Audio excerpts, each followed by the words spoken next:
October 2025, America witnessed something it hadn't seen in decades. From New York to Los Angeles, Washington to Dallas, millions of people filled the streets. Their banners read only two words: "No Kings." It wasn't a campaign slogan. It wasn't about a single leader. It was a cry, raw and ancient, echoing through the heart of a restless nation. For weeks, social media had been boiling. A "No Kings," a phrase that started as a meme, turned into a movement. A reminder that even in the world's oldest democracy, power can sometimes forget where it came from. But here's the twist. This wasn't the first time America shouted those words. History, it seems, has a habit of repeating itself. By the fall of 2025, frustration had been building for months. Prices were soaring. Politics had become a battlefield, and new executive actions, meant to protect order, felt more like control. The government called it stability. The people called it a crown. And that's when the slogan appeared. "No Kings." It began online, whispered in frustration, shared in anger, tweeted in defiance. But soon it left the screen and spilled into the streets. In downtown Chicago, thousands marched through cold autumn winds. In Washington, students gathered on the National Mall holding candles. And in Los Angeles, entire blocks shut down as crowds chanted one message: "No Kings, no masters." News outlets tried to stay neutral, calling it a spontaneous civic awakening. But anyone who stood in those crowds could feel it. Something deeper was being said. This wasn't about politics anymore. It was about power and who truly holds it. Almost a century earlier, the United States faced a very different storm. The year was 1932. The Great Depression had left millions jobless and hungry, and in the Capitol another group of Americans gathered, men who had once worn the nation's uniform. They called themselves the Bonus Army. They weren't there to protest politics. They were there to survive.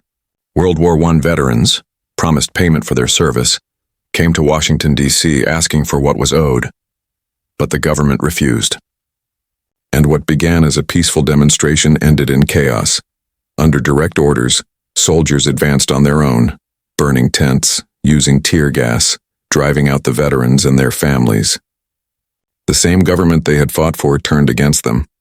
Newspapers called it a nation turning its guns on its heroes, and the echo of that betrayal would haunt America for generations. Fast forward to 2025, and the rhythm feels eerily familiar. In both eras, ordinary Americans felt cornered. In 1932, it was hunger and desperation. In 2025, it's fear of control, of losing one's voice in a system that seems deaf. Both times, people didn't demand power. They demanded dignity. They didn't want thrones, they wanted to be heard. That's the irony of democracy. It doesn't vanish overnight. It erodes quietly. When people stop reminding the powerful where that power truly comes from. As protests grew, so did the tension. Authorities tried to contain crowds, enforce curfews, control narratives. But the more they tried to silence the chant, the louder it grew.